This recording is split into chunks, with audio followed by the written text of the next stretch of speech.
Hi everybody, hey, welcome to the show. It's the first time we're going to have a chance to really get out here and have some fun with this.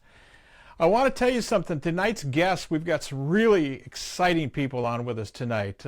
We got Kristen Stevens is coming on. We're going to be talking about one of the issues that's really big in the Muskie region, especially in Minnesota. It can be a bit controversial. And then, of course, after that, as we move on into the show, Mark Seamish is coming on. He's a guide over in Wisconsin and delightful young man. Like a lot of the guides out there, he's got an awful lot to say, and we're going to have some fun with him tonight. Listen, we're going to be doing this interactive weekly show, so I hope that we get you guys involved and get you to participate, chime in on the Facebook and on web pages and things of that nature. And as we move along, we'll be more polished. We'll be able to make it all work. But that said, it is a commercial program, and the people that we've got on our program with us, I want you to understand that these people are devoting time, money, and energy to making sure that we've got a show possible for you folks. And last night we did a little bit of a pre-run last night, and to be honest with you, it went pretty well. We didn't have too much of a problem last night. We have an audio lag. We know that. We're going to deal with that as we move forward, so don't panic if your audio's a little bit off. But that said, let me introduce you some friends in Saskatchewan. And this is one of our sponsors. You can almost see it. One of the most magnificent sights on the planet. Lake Athabasca nestled just below the 60th parallel. Lake Athabasca hasn't changed in nearly 1,000 years with its pristine shorelines, pure crystal clear water you can actually drink, and countless fish. Boy, has she got fish. That is for everyone willing to travel to Otherside River Lodge. From the magnificent world-class northern pike that prowl these waters to the oldest and biggest lakers on the globe, Athabasca has it all. Otherside River Lodge caters to the true sportsman seeking an all-American plan guided package with 3 incredible meals a day and memories you won't find anywhere else. Records have been broken by guests at Otherside River Lodge in the past. You could be next. Book your dream trip of a lifetime to Otherside River Lodge, where fishing dreams do come true. Call Cliff or Stella toll-free at 1-877-922-0957. Hi everyone, Bob Masacomer here for Grant Rods. You know, muskie fishing's a tough deal, and the job's not done till she's in the bag. Well, how do you do that? It's pretty simple. You need big dog rods from Grant Rods. For your next rod, call them at 847-577-0848. Building custom rods since 1983.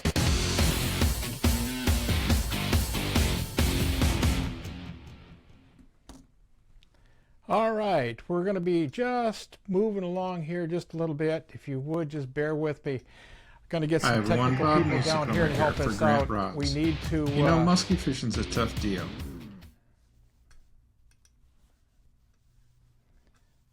We need to move some people around here right now. If you don't mind, just kind of bear with me. All right, we're going to get Kristen on the phone, and we're going to get a chance to talk to her just briefly. Hey guys, it's coming up opening weekend, so be aware of that. Mother's Day is not too far away. Minnesota opener is starting this week, and the following week you're going to have an opportunity to fish the Wisconsin waters, or the Minnesota waters, but Wisconsin goes first. So that said, let me see here. I'm going to have to...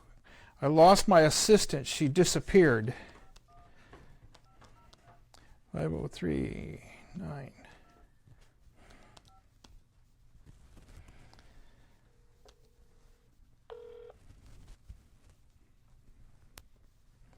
We'll get Kristen on here in just a second.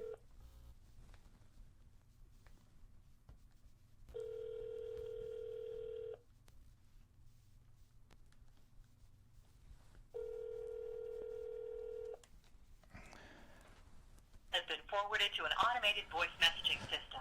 All right, Kristen is MIA right now. She's waiting for a phone call on our other phone. So if you would, please bear with us and we'll get this under control. It's called Flying by the Seat of Our Pants with No Net. It's live. Expect it to happen. So That said, we're going to get her on the line right now because she really does have a lot to say about what's going on in the world of muskies right now. You know, I've had the opportunity to fish muskies throughout Minnesota, throughout Ontario, throughout the muskie region for that matter. And I've had a lot of fun chasing and catching big fish. And quite frankly, there's nothing more magical or more exciting about it. And tonight we're going to have the benefit of showing you something you've never seen before. And it's an effort that was put together by some folks over at the In Fish people, the Angling Edge people. They're going to help us out with this little presentation tonight. It's really nice when Al Linder and these guys can step up and they can bring to the table what we're talking about. Bear with me for a second here. Have I got you on there, Kristen? Yeah, hi, Bob. Got you, Kristen? Yep, I'm here. Oh, great. Okie dokie. Folks, Kristen Stevens on the phone with us right now, and she is very, very, very involved in what's going on in the muskie world in terms of what's happening in Minnesota. Kristen, why don't you bring us up to speed on what you've been working on and what's been happening? Sure, Bob. So, I should just start off by saying that Minnesota has the best muskie fishing, period. So things are going pretty well. That being said, we have a lot of muskie fishermen picking up the sport. It's the fastest growing in the state. And so the DNR back in 2008 made some decisions to stock some additional lakes to keep meeting the need of our increased fishing demand. And, it actually ended up inspiring some controversy, which was a bit of a surprise considering, the DNR is an agency that among other things, has the responsibility to make sure that our lakes are being adequately stocked and that, our fishing community is strong and happy. But there has definitely been some controversy, and starting pretty early on in the stocking process. So last year, there was a bill that actually passed the House that was going to ban stocking in many of the lakes that the DNR was proposing stocking for, and that ended up not passing. But then this year, there's another bill that's been introduced where they're suggesting that the stocking should be halted in all lakes, all new lakes until 2022 in an effort to halt the DNR plans. So let's get this right. We've got a fish that's incredibly exciting to fish for in the state, and we've got people out there that want to either limit the population of the fish in the state, or they want to eliminate them in some cases altogether. Is that right? That is correct. And it's really unfortunate because it is really exciting fish to fish for, and you see a lot of the new fishermen, the young folks, it's what they're being drawn to. And I would say, from everything that I've seen and everything that I've read, the people who are opposing stocking of the muskie is not kind of your everyday fishermen. It's your lakeshore homeowners. It's your lake associations. Some of these lake associations have created kind of a concerted effort with their state representatives to introduce this legislation, and it really comes down to they kind of have four arguments of why they aren't supportive of the stocking. And the DNR has spent a lot of time responding to these arguments, and that there isn't a lot of good reasons not to stock the fish. And I say that not only as a muskie fisherman, but as somebody who wants to be a good steward of the lakes. And I'm a lake. I have a house on the lake, and I would hate to be in a group that would want to limit the number of people on the lake. These I'm sorry, lake go ahead. these lake associations have become lobby groups, to be honest with you, and they have the power of the purse. They live on these shorelines. They pay extremely high taxes to be there, and some of these folks literally believe that they own the system. If I give you a little insight on my background in the fish, I got involved in muskies way back in the 70s with Frank Schneider and Muskies Incorporated. Muskies Incorporated has obviously been very instrumental in growing muskie fisheries, not only here in Minnesota but throughout the muskie region. I got a chance to meet a guy by the name of Dwayne Shodine, and Dwayne was instrumental in and of himself promoting the muskie population that was first of all in Pleasant Lake and then eventually evolved into Owasso and Independence and Bald Eagle and White Bear. And these fisheries have turned into being magnificent entertainment and enjoyment resources. The biggest thing I find, and we're going to go into a bit of a clip here in just a second, but the biggest thing I find is a misconception that the muskies are eating all of the other bait fish. And that's what I think gets these people riled up, is they go out to their favorite walleye spot and they're not catching their favorite walleyes anymore. They don't take into account that walleyes, like every other fish, move in the system, and that if you harvest the walleyes out of a group of fish continuously, you'll break up that population. Yeah, that's right, Bob.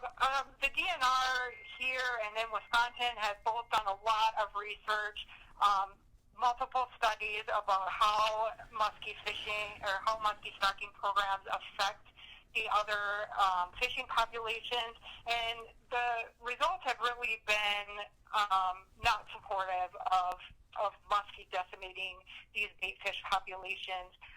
There have been pre-netting and post-netting studies that the Minnesota DNR did as recently as 2012, covering 41 different lakes. They found that most of the lakes were unaffected. Some even did better. So there just really isn't any support that muskie are eating all of the walleye. The DNR actually calls the muskie ecologically benign because the rate that they stock them, which is one adult for every 4 to 10 acres, it just doesn't have an impact. Yeah, and we're used to fishing waters in some cases where we see a fish per acre. We've got a legend in the state of Minnesota, one of the best anglers that ever walked the planet, and he goes by the name of Al Linder. Let's take a listen to what Al has to say about this whole situation, and I'm talking about muskies in general. Minnesota has long been recognized as the land of 10,000 lakes and home to the fish of 10,000 casts. Stories of giant fish roaming northern Minnesota's waters date back to the early days of settlement, and muskies have created a mystique like no other in fresh water. The fabled nature of the muskie has captured the hearts and minds of anglers for decades. A mere encounter with one builds a memory that lasts a lifetime, and in many cases, a lifelong passion. Yeah, I'd like to take a moment to talk to you about my first muskie fishing experience. Growing up in Chicago, I would spend my summer vacations at my grandparents' house in Hayward, Wisconsin on Grindstone Lake. I started off by fishing for smallmouth all the time, crappies, and once in a while a walleye. When I was 12 years old, my buddy and I decided we're going to go muskie fishing, and we're going to fish every single day until each one of us catch our first muskie. First day on the water, we both accomplished that goal, and I've been muskie fishing ever since. I got hooked immediately. I love the fish. You know, we're in a media business. We do television shows on a lot of different kind of fish all over the country.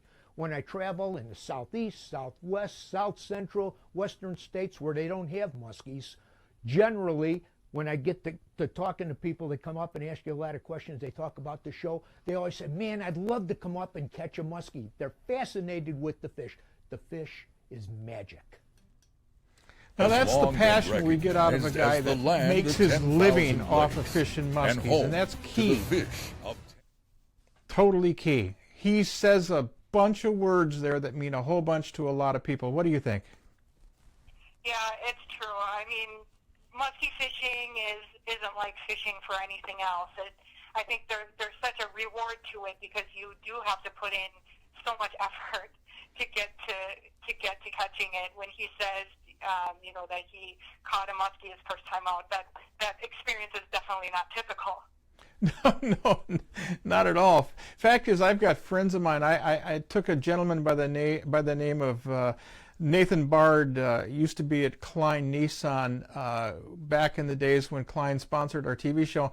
Nate says to me one day, he says, Bob, he says, listen, he says, you got to take me muskie fishing. And I says, okay, let's schedule a week and we'll make it happen. He goes, a week? I don't have a week. I don't have a week to go fishing. No way. We got to do this in less time than that. And it settled on 3 days. And then while the conversation was proceeding, he says to me, and I want a 50-incher. I said, Nate, do you realize a 50-incher is the benchmark of success for an average or a good muskie fisherman? And you're telling me in 3 days you want a 50-inch muskie? So we went to Vermilion, which is one of the lakes that have been stocked. And it's an awesome fishery. And lo and behold, if Nate didn't get his 50-incher on his first trip, that's pretty exciting. Oh, that's just unfair. I don't know if it's unfair. We have another gentleman that has an awful lot of input into the sport itself, and he goes by the name of James Linder. Let's listen to James. But it's not just about hardcores. A casual angler catching a muskie when targeting something else inevitably produces a long-lasting fishtail retold countless times. In fact, muskie fishing is the fastest-growing segment of Minnesota's anglers, especially with younger generations. Angler recruitment and retention is a nationwide issue. Identifying and supporting growth trends is important to fishing's future. And fishermen tend to be great stewards of our lakes, rivers, and the environment because they appreciate the resources they enjoy so much. The history of muskie stocking in Minnesota is a story of success. When muskie populations on lakes like Mille Lacs, Vermilion, Bemidji, Detroit, and Pelican, among others, developed, anglers enjoyed some of the finest muskie fishing in history. This stocking not only created a generation of giant muskies, it created a generation of new anglers. Participation continues to grow, but the water available is not keeping pace with participation, and that's why there's a need for new opportunity. There's a good one. Boy, you can't beat it. Fall cold water fishing in Minnesota for muskies. You know, I've actually fished for muskies in Minnesota for probably close to 35 years. And it's changed over those 35 years since they actually did all these stocking in the lakes across this country or across Minnesota, and the quality. Not only that, one of the biggest things is participation by different anglers, which is, you know, I used to fish these lakes in fall and you'd be the only person out on the lake. Today, there's a lot of people fishing for these muskies. You know, it's just a tremendous sport fish. The great big top of the line predators, and you can see why you have a lot of people fishing for these guys. I can guarantee you that. There we go. But what's really interesting today with this increase of different waters in really quality fisheries is angler participation. You see a lot of people out fishing for these fish. I know I was out the Labor Day a couple of years ago on Mille Lacs, and it was just stunning to me in the fact that there was more people fishing for muskies, those fish, than there were guys fishing for walleyes. But it goes to show you what a very good management can be. I mean, these are just fabulous fish, and realistically, a lot of people come to Minnesota to fish for muskies. Look at this guy here. This is a classic example of many of the muskies we have in our Minnesota stock muskie lakes. Why do we have increased participation? This is why. Lots of them and bigger, fish a lot bigger than this one. We better get her back in the water. And again, the words keep going on for themselves. We talked briefly about the situation where people are, you know, seeing a diminishing population of some of the other species. We call it the biomass count. What do you know about that type of stuff, Kristen? I'm sorry, Bob, I didn't quite catch that. Yeah. What did you call it? Yeah, the biomass in the lake, the balance, if you will, in the lake. These ecosystems have to have a very, very critical balance. And here's what I've found, at least over the past. Where muskies have either been introduced or where they're natural, you have a huge balanced population of big bass, you have a great population of walleyes, and you have a suitable population of all the panfish that we often chase as well. So, I mean, there's a good balance in the ecosystem. Muskies are present. Yeah, absolutely. Some of the best walleye fishing and bass fishing lake in the state have muskie in them, and so what we have is we have these lakeshore owners that have a lot of excuses, and what it comes down to is they want to keep people off the lake is what I think when they're saying that they eat all the bait fish, or that another popular argument is that more anglers will bring more invasive species because people will be lake hopping, and I don't see that happens very often with muskie fishermen. I think we have a hard enough time tracking down the fish that we're after, that we kind of find a lake and we learn the lake, and we like to fish the same lakes over and over, and those lakes that we're fishing, they definitely have a good distribution of population, and the muskie will go after a variety of species, and we'll definitely eat a walleye every now and again, but it really isn't targeting a walleye. It's targeting some of those other fish like the suckers and the shad, and so you're really looking at these diverse populations that are all living together, and they have for centuries. In Minnesota, you'll sometimes hear a muskie called an invasive species, but it's not. It's native to the state of Minnesota. It's native to basically every water district that we have in the state. Yeah, if the Mississippi touched it at all, it's got a chance of having muskies in it. If you look at the really good fishing lakes, and I'm take it from the Shield all the way down. Take a look at the lakes that people travel to. They spend a lot of money to go to. Lake of the Woods, Vermilion, Mille Lacs. Let's get into the metro, Lake Minnetonka. Huge fisheries and a very substantial balance of all these species. I find myself, where I've got muskies in the system, I've got a better opportunity at all the rest of the large fish that I want to chase as well. There's a gentleman that we should probably take a listen to right now. He has also been a member of the In-Fisherman group for a long time, and this guy's got a biology background. Let's listen to what Steve has to say. Proposed lakes are part of a long-range plan for muskie and large northern pike management created by the Minnesota DNR with input from a variety of stakeholders. This plan calls for building muskie opportunity in up to 8 new waters that meet certain criteria. 8 lakes was a compromise between those who wanted more muskie waters and those who didn't. Physical and biological considerations for new muskie waters include lake size, littoral or shallow water areas less than 15 feet deep, lake basin depth, lake shape, shoreline development factor, water clarity, northern pike density, and adequate food base. Based on these criteria and the long-range plan, the following lakes are being proposed as new muskie fisheries: Big Marine in Washington County, Fairmont Chain in Martin County, Gull Chain in Cass and Crow Wing counties, Franklin in Ottertail County, Lizzie in Ottertail County, and Loon in Ottertail County. When new fisheries are approved, young muskie roughly 11 inches in length are stocked every other year in the fall. Fish are stocked to create a density of roughly 1 adult muskie for every 3 to 10 acres of water. Stocking at this density creates opportunity for young muskie to grow to trophy size with no biological impact on the fish community. The Minnesota DNR has studied the impacts of muskie introduction extensively, with over 40 years of fish survey data studies in 41 lakes. The results are no consistent decreases in walleye, crappie, sunfish, northern pike, perch, or sucker after muskie introductions. Once fish are stocked, it will take roughly 10 years before anglers can capitalize on the muskie opportunity in these new fisheries. Senior editor here at In-Fisherman magazine. I've been here for almost 28 years. Before that, I worked as a fishery biologist in Georgia, so I know I've studied a lot about fish behavior and interactions. One of the great things about living here in Minnesota is that multi-species opportunities that we have. With our bass, large and smallmouth walleyes, northern pike, muskies, and panfish. It's tremendous.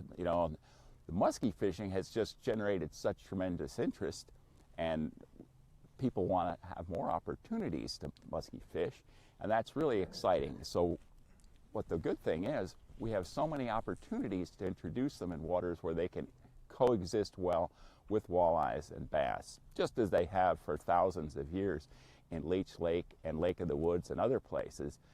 There is potential selecting some good lakes for muskie introduction. From our experience around here, introducing muskies has really had no effects on the walleye populations. Thinking of some of our excellent lakes, Cedar and Alexander and Chaminade are still very, very good lakes. They have some nice bass in several of those, and the muskies seem to coexist, even though they're rather abundant in some of the lakes. They certainly are feeding, but they're not feeding heavily on those game fish. Back in the old days, when the first people started fishing Minnesota, we had enormous northern pike, 20-pound class pike. Unfortunately, those have mainly been fished out over the years. There's just been too much harvest. But the muskies can fill in certain situations and replace that really magnificent trophy fish with a different, very closely related species that's also native to this area. The philosophy here in Minnesota has been to introduce relatively low density of muskie fingerlings, but that can yield some really big fish, and those trophy fish are what people really come to catch, and they are using the genetics behind it to have the stocks that will grow really large. It's important to have a balance with a lot of large predators in the system. It really keeps things dynamic, keeps the other species reproducing and growing at a good rate. Certainly a healthy thing. Listen, folks, let's take a break right now. We're going to catch up on a little bit of what's going on. Check out what our folks friends over at Century Lodge, and we'll be right back after these commercials.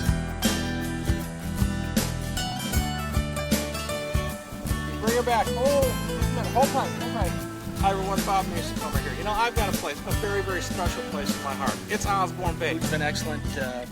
Randy did a great job guiding service. Randy started taking us out when I was 10, and we've been catching big muskies ever since. The accommodations here are fantastic. Check out Century Lodge on Osborne Bay. Come on, bring her back. The summer sun never sets upon the Alaskan pike of the Unoco, in the heart of breathtaking Alaska. Evenings will be shared reliving the battles of monster pike. The Midnight Sun Trophy Pike Hunt is on, aboard the 67-foot luxury houseboat, and you're in command. If you're not, you should be. Contact the Midnight Sun Trophy Pike Adventures by calling 800-440-7453 or email them at mstpa50@gmail.com. Kristen, we have a person on the website right now that's asking us what articles or publications are available out there that will enhance the people's education curve. Anything? Oh yeah, there's a lot of stuff. You know, one thing that I found is that Dave Orrick, who writes for the Pioneer Press, has wrote a number of articles on this very topic, and he does a great job covering some of the myths and some of the misinformation and then some of the DNR's information in the Pioneer Press, and then have some information about their reports, and you can access a response article that they wrote when they collected almost 2,000 comments from the community through a variety of means about stocking programs. They summarized kind of what the comments that they were hearing and responded to them, and that's a really good bit of information to read. And then there's some other articles that I found in the Star Tribune, and so there's information out there, really interesting stuff if you want to know what's going on with the stocking programs. I think there's a lot of support for the stocking programs, and as you know, despite the resistance that we've seen by some of the lake associations, the stocking programs have been moving forward, which is really exciting. No, I totally agree with you. I think the fishery in Minnesota is definitely on the plus side. You look at the quality of the fish we've got, the management we have in place. We're going to have some issues with landowners that just simply don't understand how valuable this fish is, the system, and it's work that you're doing and others that are doing that's making it really, really valuable. There's another side of this coin that we really haven't talked about much. That's the economics. And they're a huge factor in what goes on. If you're not a landowner around the lake and you are a lodge owner, this is a great fish to have in your midst. What do you think? Absolutely. It gives you just another niche to kind of reach out in and brings a whole other group of fishermen, especially in those late fall months when fishing for muskie is the best way to spend your time, in my opinion. Absolutely. There's a friend I've shot for up on Vermilion. Ed Tosk is his name, and Ed spells out this message pretty well. A number of reasons why the Minnesota DNR is proposing to expand muskie fishing opportunities in the state. Socially, there's growing demand by angling enthusiasts. According to research, this group of muskie anglers is the fastest growing segment of fishing participation in the state. And these anglers are generally younger with an increased interest in catching very large fish. Building new muskie fisheries is another way to keep youth and young adults interested in fishing. Environmentally, the introduction of muskie in low density has no biological impact on the existing fish community. In addition, recent survey data indicates more anglers support muskie stocking than are opposed to or are undecided on muskie stocking. Economically, muskie fisheries are good for tourism and retail businesses in areas around muskie waters. My name is Ed Tosk. I'm co-owner and operate Vermilion Dam Lodge. This is the end of my 18th season. I'm on Lake Vermilion, which is a phenomenal walleye, pike, muskie lake. We've had muskies in the lake actually going way back. There was a really proactive stocking program that started in the mid-'80s. Today we enjoy probably some of the best muskie fishing available in the state of Minnesota. It provides a whole new market of fishermen, and that really helps our local economy. What's interesting is, the walleye fishing is as good as it's ever been. Like every lake, we have our challenges with year classes, fluctuating from year to year, but the fishing is honestly phenomenal on this lake, and it's not just a resort owner giving you a big, plus about the lake. It's the reality. Vermilion is a really tremendous lake with a wide, diverse range of options for species. As a resort owner, I can tell you that muskie fishing provides a whole new opportunity for late fall fishing. A lot of your muskie fishermen like to fish the late fall. It's a time of the year when the whitefish and the ciscos are spawning, and a lot of your bigger fish are being caught. That being said, we have business all the way almost to Thanksgiving till ice up. And the one thing I would tell you that we have a really good group of deer hunters that come up every year, but now the muskie fishing has actually exceeded the deer hunting in revenues for our resort. I get some good input from a lot of our guests on how they feel about the lake and what the fishing's doing. I can tell you muskies have been a plus. Never I hear complaints from our guests that the muskies are a problem. Looking back, I'm so glad that we picked this lake, because if this lake did not have muskies, it would definitely limit our customer base. And I think muskies in any given lake is nothing but a plus. It just adds so much more excitement. It gives you an opportunity for revenues that you never have. On Vermilion, there's several resorts now that stay open late in the fall to have the opportunity to have late fall business from the muskie fishermen. Boy, he took the words right out of your mouth, didn't he? Is proposing to expand muskie I'm fishing serious, you really state. did. Absolutely. It's an interesting phenomenon, this fish. This fish gets incredibly large, and it's frightful to some people. I remember a gentleman by the name of Donuts used to be on the radio years and years and years ago. And I used to get so mad at him. In fact, as we talked one day, I said, you got to stop talking about the poodle that got eaten off the end of the dock, for crying out loud. You're sending the wrong message to these people. But Kristen, I know we didn't come close to touching the material you've got prepared. And if you would, I'd like to schedule you, invite you back, and see if we can take this to the next level. What do you think? I'd love to come back, Bob. I'll be honest with you folks. Listen, Kristen Stevens has put out a lot of work and a lot of energy in this subject matter. She has a strong understanding of it. We're going to have her back on the show. So that being said, everybody, I know you're out there. I know you're listening. I know you're watching. Give her a big round of applause because she has really been a big part of this show. Oh, thank you, Bob, and thank you so much for having me. You bet. Thank you. Oh, big fish. Big fish. Oh, look at that. Oh, big fish. Big fish. This side over here. That is a 50 fish. Folks, you're seeing it right now. My 100 just came in the net at Witch Bay Camp. Holy smokes, Rocky. She ate that thing. Hi everyone, Bob Nasacomer here for Grant Rods. You know, muskie fishing's a tough deal, and the job's not done till she's in the bag. Well, how do you do that? It's pretty simple. You need big dog rods from Grant Rods. For your next rod, call them at 847-577-0848. Building custom rods since 1983.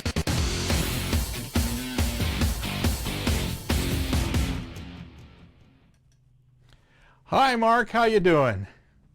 Hey, pretty good, Bob. Hey, we got Mark Semish on the phone right now with us. He's from Wisconsin. He's got Mark's Guide Service, Muskie Mark's Guide Service. You've heard me talk in the past about guides and the value that they bring to the resource. It is critical. If you don't know a lot about a fish or a fishery, one of the smartest, quickest ways you can become an expert on a system is to contact somebody like Mark. Mark, welcome to Fish and Sticks. How you been? Good. I'm very happy to be on, Bob. I'm glad to be on the show, and thank you for having me. Oh, I thank you very much. Why don't you give us a little backdrop on who Mark is and what you're doing and some of the things you've run across in your guiding career? Well, I've been guiding for about 13 years. I was the president and founder of a club that we have here, a 501c3 called Muskies Matter, Inc. in Juneau County, and we've stocked about $25,000 worth of muskies in Juneau County in the last 7 years. And we've also started stocking some perch, too, which is kind of another way to kind of, let everybody know that us muskie anglers aren't all just muskie. We're about other things as well. So just things like that, I think, make a difference in changing an outlook on sometimes. I was listening to the whole thing there with Kristen and what you got going on in Minnesota, and it just kind of struck a chord with me. In the past, I've done a lot of things with trying to get size limits up there.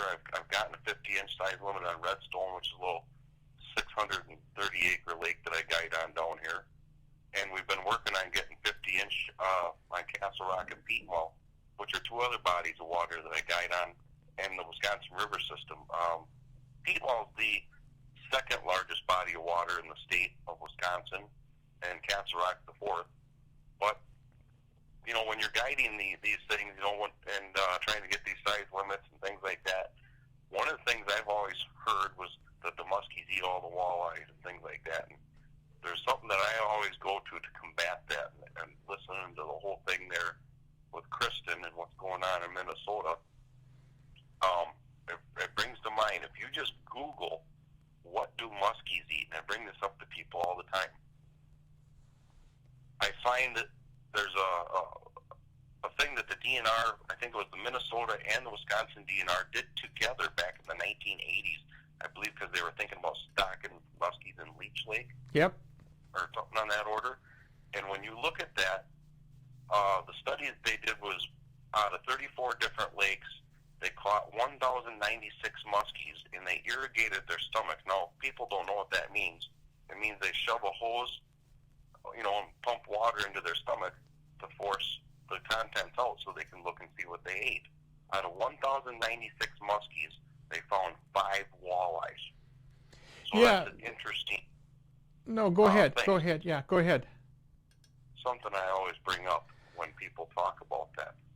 And but, I can't... that's always kind of a constant battle to get people to understand that. And that's kind of on the forefront of a lot of things that I've dealt with too here. It's not just Minnesota. So, yeah. Go ahead. I honestly believe that if you look at the nature of the fish, if you go out and challenge these fish the way they are curious, they follow to the boat, they don't eat at every opportunity. These fish are selective. They're selective in everything they do. They're selective in the structures they're fishing, that they're living on. They're very selective in their food source, their water temp. They're a very selective creature. They're at the top of the ecosystem, no ifs, ands, or buts about it, but they're not eating themselves out of house and home. No, they are not. You know, that's interesting, too, that you bring that up. You know, a fish that follows that much and doesn't eat is a picky fish. They're always looking for that specific opportunity. And I think, you know, to the person that doesn't musky fish and doesn't maybe understand yet until they do, they don't just swim through the water and eat everything. But when they're looking for that opportunity, they're looking for something that's wounded or weak.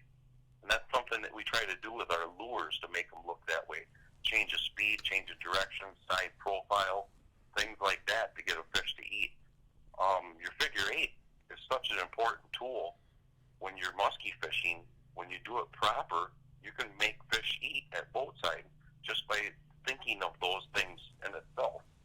So, I mean, that's something, you know, if you think about it, you know, makes a big difference. I mean, you can get like 50% of your fish on the figure eight. Oh, and maybe more.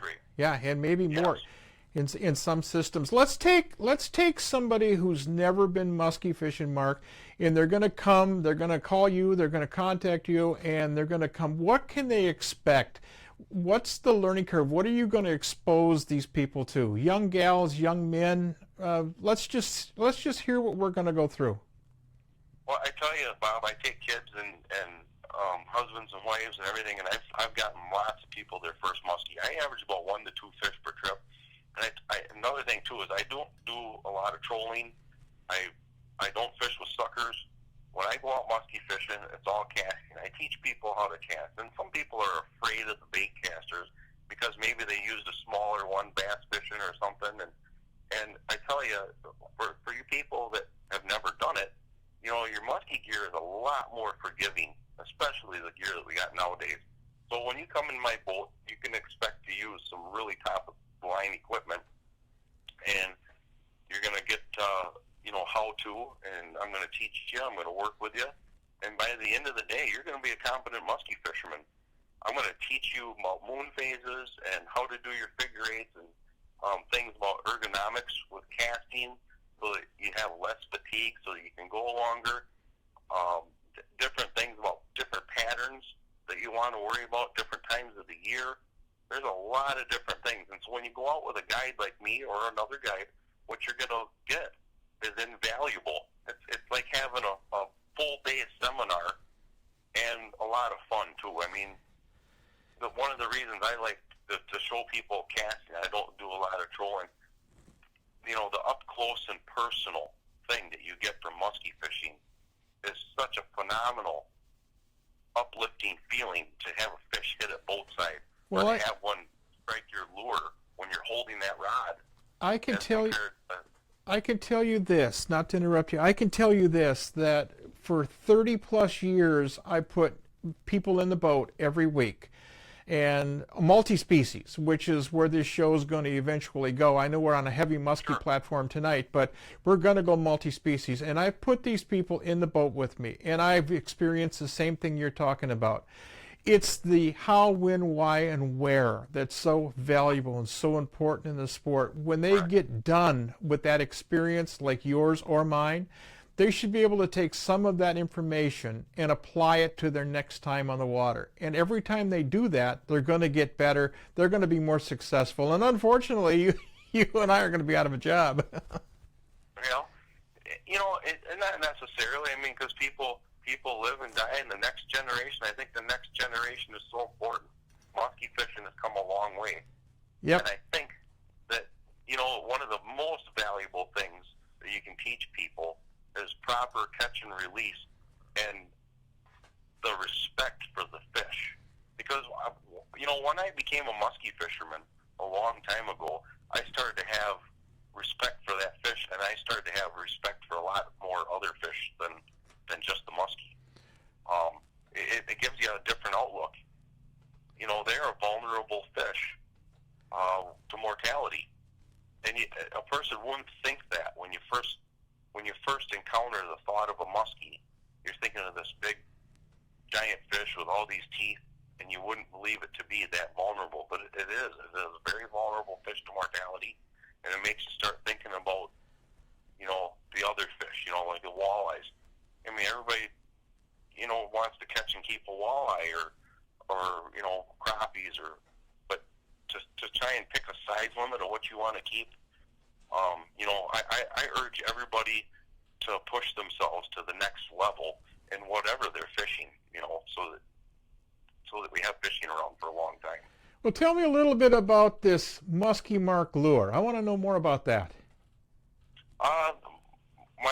The Samish lure is basically a dive and rise. You can work it all with the reel. And as I stated, you know, muskies are all wanting to hit things that are wounded or injured. And that basically, it's kind of like having a dive and rise jerk bait, but you can do it all with the reel. It's got a hard wobble on the way down, and you do a sudden stop, it'll kind of kick sideways and rise up real slow. If you go to my website, at muskiemarks.com, you'll see some video of it on there, and you'll see what I'm talking about. I've also been posting a lot of stuff on Facebook, on my Facebook page and whatnot. And I also, from the same body, have realized that if I flip that over and I use that concave part, you know, so it's facing down into the water, I developed a really good topwater bait as well. And what that concave part does is it pushes a lot of water and it keeps that bait from flipping over, and it does really good as a topwater bait, because we all know that when you use them topwater baits, you don't want your bait flipping over. You want to make a good disturbance. Some of the things that I like is when you have a bait that ticks on your tail. That's something to me that I think drives muskies wild, and which mine does. So I mean, you know, I got a good subsurface dive and rise bait that you get to see the lure a lot, and you get to see a lot of heart-wrenching strikes that are just phenomenal, because they're always hitting it on the rise. It's going away from them, so they really swing for the fences. And then, of course, everybody loves topwater fishing. Oh, so I'm really into the thrill of it, you know. Yeah, topwater's exciting, and I can see by some of the pictures you've got of guests you've had in the boat, these guys are catching a lot of fish. There's an awful lot of big smiles on these faces, so the thrill goes on. There's no doubt about it. Like I said, 1 to 2 fish per trip. I've been doing, as my average. I've been doing that for probably the last 7-8 years. So and I tell you what, it's a great feeling to put smiles on them faces. So. Absolutely. Listen, we're going to take a short pause here real quick, and we're going to visit with our friends over at Witch Bay Camp just real quick, and after that I'm going to play a little video that you provided for us. Cool. Look at that. Oh, big fish. Big fish. This side over here? That is a 50 fish. Folks, you're seeing it right now. My 100th just came in the net at Witch Bay Camp. Holy smokes, Rocky. She ate that thing. The summer sun never sets upon the Alaskan pike of the Unoko, in the heart of breathtaking Alaska. Evenings will be shared reliving the battles of monster pike. The Midnight Sun Trophy Pike Hunt is on, aboard the 67-foot luxury houseboat, and you're in command. If you're not, you should be. Contact the Midnight Sun Trophy Pike Adventures by calling 800-440-7453 or email them at mstpa50@gmail.com. Mark sent us over a video, and we're going to chat about it here real quick before we go watch it. We're going to let it play through its entirety, and it kind of stimulates some of the excitement and the enjoyment Mark's been talking about, what he's doing. He's got a young guy in the boat with him I think is fascinating. Bring us up to speed on it, Mark. Well, the young guy in the boat there, that's my son, Hunter. He's a great fisherman. He's a phenomenal wrestler as well. But he loves to go out fishing with his dad, and you know, we put him on some muskies and some pike and different things that you know, he enjoys catching, not just those fish, but others as well. But in this video, you'll see that we're fishing around a dam, and one of the things that's maybe overlooked by a lot of people, especially one of the reasons I made this video and some other things in here was I was doing the intro to a musky fishing seminar. So I made this video and I showed people that if they really want to get into it, one of the quickest places they can get into it is up in the river and down little dams, because they're going to have a quick success that way. And, you know, it's not that I want everybody to go out and beat up the dams. When you look at some of these things, and I'll point out to them, you work along these walls, these are structures. You know, they'll have rock and stuff down along the bottom, but along these walls, it's just like something that these muskies and something between them and the wall. And so it's kind of like a point at which these fish will kind of hunt. And so what I try to do is just make it look moving when I'm fishing here. Yeah, and you've chosen an area that those fish congregate into, and that's key.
I think there was some other video in there of me and Hunter netting a fish of mine, and that was down a plant on the river. It was kind of like an inside, a long, gradual inside current on the river. It was kind of a flat, and there's actually some cold water coming down along that edge, and that was in summertime. So what we did was we kind of just anchored on that in that fast water, just worked it over and fish on that.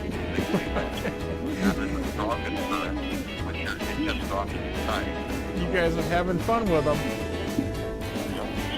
No doubt about that. What river system is that? Wisconsin River System. It is the Wisconsin River System. Correct. Yep, this here is actually a little Castle Rock Dam. You see the dam. And then the river system. Sometimes I'm up in the river on Castle Rock or on Petenwell or down in below Castle Rock on Kilbourne Flowage, or you know, even down in by the Dells too. What's the population like in that system? Oh, there's a lot of fish, but you know, we keep stocking, because as we found out that fish do go through these dams, and so sometimes fish that we stock end up down, you know, into another system, and fish that somebody else stocks ends up into our system. And that's just the nature of the beast, you know. But to put fish in the water, have them there, that's where everybody does fish, you know. Well, let's kick back and watch this. It looks like you guys are having a lot of fun. I notice you're fishing a smaller boat than what I'm typical, but it's very steady. That boat seems to be a pretty good platform. Yeah, the company Sox make them. I consider it one of the better platforms in the business as far as, you know, just being able to figure out fish because you're so close to the water. It's basically a platform all the way around. You know, they're only a 17-foot boat, but they are definitely a musky fishing platform. Well, we've got a viewer that's watching this that's commenting over on our Facebook page. She says she really likes and appreciates the information you're giving to a novice angler. And I think that's important because we need to teach people what's going on. You and I and a lot of others out there are at the top of the game, and quite frankly, we don't understand the things that we've forgotten already. So when you bring these back out to the public, that's key. Very big. Well, you know, and that's what I want to do. I like to have people in my boat that know what they're doing, and you know, sometimes just make the job easy. But you know, the whole reason I do this, I have enjoyment, like considerable enjoyment, just getting somebody to the first fish, the biggest fish, you know, seeing a kid catch a fish. You know, one of my favorite things is at nighttime when you get one that hits that boat side on a figure eight. Nobody sees that coming. That's like the greatest ever. It's just a phenomenal feeling, even if you're not the guy that gets the jerk on the end of his chain. It's just to be there for that moment is just something. You know? Yeah, and I couldn't help but notice there was some low light setting going on there. You definitely had some sun setting down on you. Sure did. Yep, sunrise and sunset are probably two of the better times you can hit it. Yeah, I tell you, Bob, it says 8 to 10 hours on a full day. I do sun up to sundown a lot while I still can, but you know, maybe when I'm in my 80s, I won't be. But yeah, you will. I'll bank on it. You will. No offensive buts about it. Hey, Mark, it was a pleasure to have you on the show. I hope you enjoyed it. I'd like to have you come back in the future and see if we can get more information out of you. What are some phone numbers and stuff that people can reach you at? That information's critical. Yeah, well, my phone is 608-415-1231. And I would also like to give a shout out to the Muskies Matter. We have a tournament every year, first weekend in June.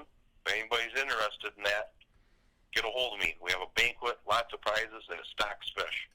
So 608-415-1231. You can find me on muskiemarks.com as well. That's all good stuff, Mark. Thanks for being on the show. We'll have you back again. Hey, thank you, Bob. I appreciate it very much.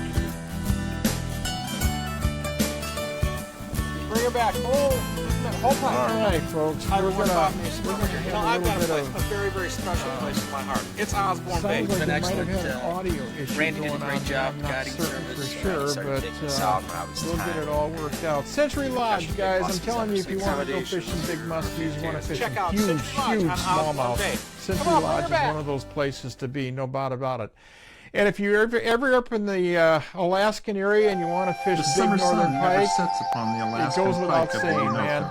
In Midnight the Sun. heart of breathtaking I shot a Alaska. show up there with Greg Evenings Beefus, will be shared and reliving the battles we of had monster fish. pike. We shot an entire show. The We Midnight didn't have Sun a fish floating on pike the hunt show is on under aboard 49 the and a half inches. 67-foot luxury houseboat, Phenomenal. and you're in command. If you're not, you should be. Contact the Midnight Sun Trophy Pike Adventures by calling 800-440-7453 or email them at mstpa50@gmail.com. And there's nobody Hi, in this everyone. Bob world Mason that's going to over here fish for without a Grant rod. Rods. Folks, take a look You know, at musky Jim Grant's fishing's a tough rods. deal. I'm telling you, Grant And the rods job's are not done till custom she's in the made, bag. high-end Well, how do you do quality that? technology It's that's pretty off simple. the charts. You need and big this guy dog rods knows from the Grant multiple Rods. rods, the multiple For your next species. rod, He call knows him what at he's doing out there. 847-577-0848. Get you to Building Jim Grant custom rods. rods since 1983.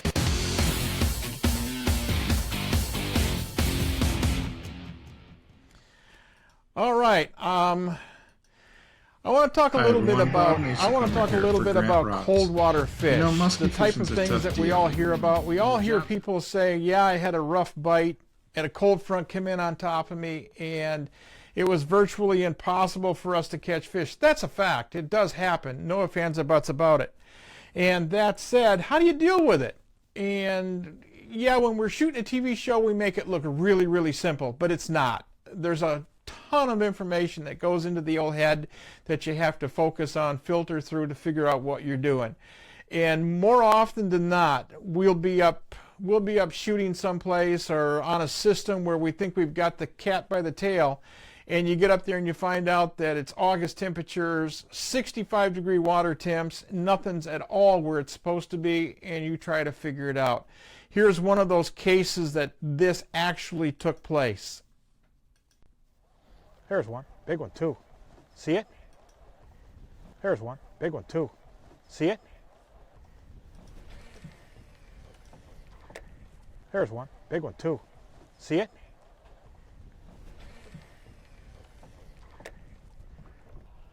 Here it is, here it is. Oh yeah. Oh, oh, she almost had it. Here she comes. She's too far back. God, she dropped down though. I don't know if she's going to come back up or if we got to wait for her to come back up. Yeah, she went straight down. This is where decisions are tough. Because you know you got a monster fish here. You know you got a fish that's going to come back up. You know you got a fish that can't eat. Now you make the decision. What do? Leave her alone or come back? That's the question everybody asks. How often do you return on a fish? How often do you work? What do you do when you see one of those? You know, it's a poker shoot. Oh yeah. Yeah, if you leave her too long, she'll just get something to eat. Yeah, she's going to eat something.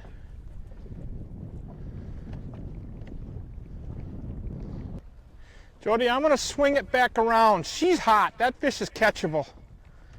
I'm going to swing it back around. Okay. Go ahead and now wait till I'm going to turn the boat and go right back up this edge. She came off of that rock ledge. That fish is up there heating herself up.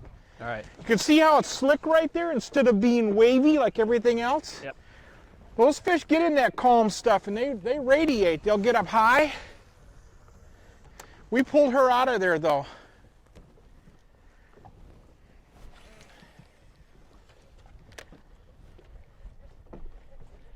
And that fish is over 50.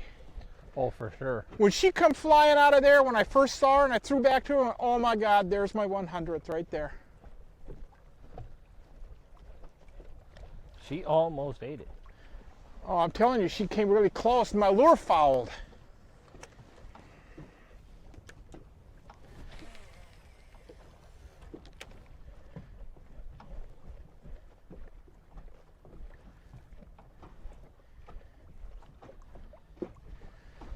But that rock top in there is about 3 feet and drops into 30 foot of water. So she's been out here using this vertical in this inclement weather.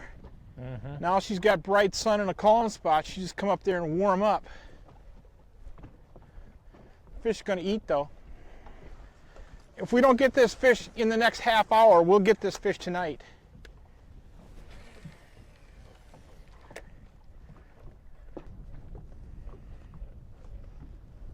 Nope, she didn't touch it.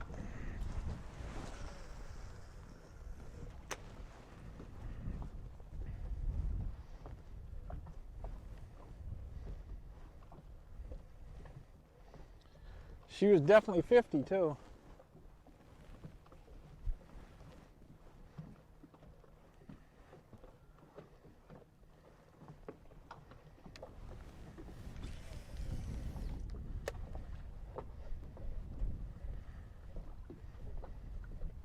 Did you get a look at her? Yeah, it was a big fish. Yeah, she's over 50. I watched her cruise all the way out. Oh, here she is. Got her! Stay with her, stay with her. I'm way along, so stay with her.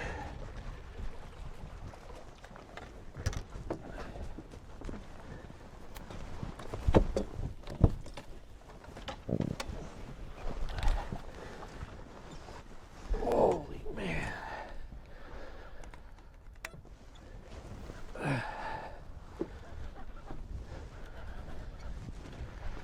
Bag's wet, so. Oh, big fish. Jeez. Yeah, I told you she was over 50. Oh, you better take her. She only got one hook. Woo! Yes! Woo! Good job, Jody. Did she bulldog clear to the bottom? Good job. Oh. Big fish. Good job, Jody. Oh, wow. Told you when she come off there, she was 50. Oh, she was all that. Yeah. Good Look job. how wide that fish is. That was worth the quick stop. Oh, yes, it was. Yeah, when I seen her come bolting off over there on it, you know.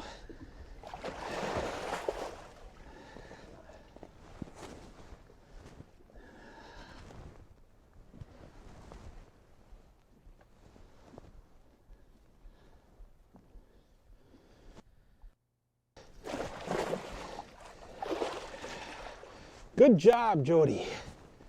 Good job. That was some major power there. Yeah. I seen her come off of that thing when I threw my jerkbait in there. She went out sideways on me and I threw back, and that bloody bait fouled on me. And she nipped at it once. Missed the bait. Oh, on yours? Yeah.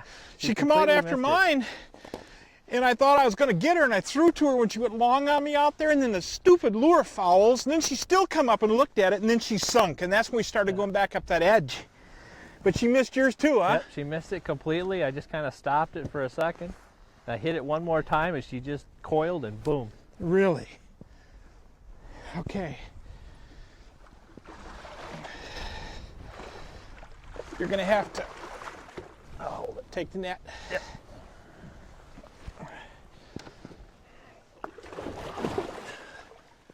Okay, I got her. You take your camera first? Oh, no, I got my camera out. Oh, you got it.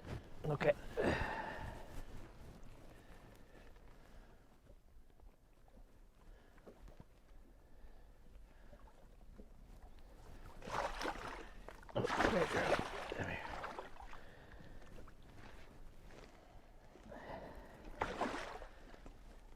That's a big jawbone right there. Yeah. Get a good hold of her. There you go. You got her. Watch the netting now. Wow. Nice fish, huh? Jeez. That fish is huge. Got her. It's a nice fish.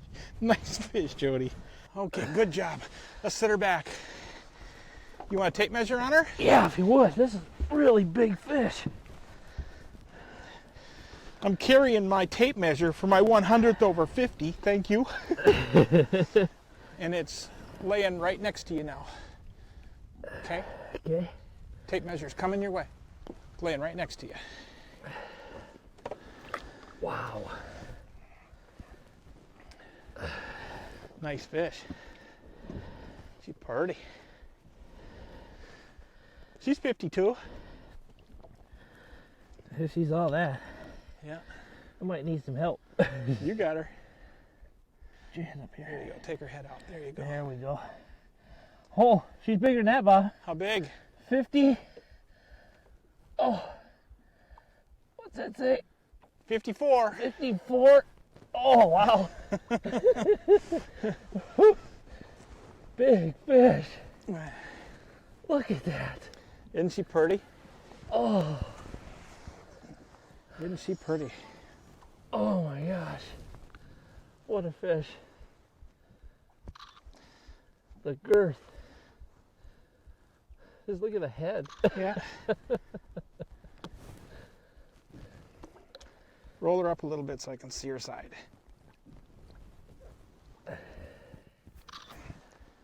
Okay, got some good ones.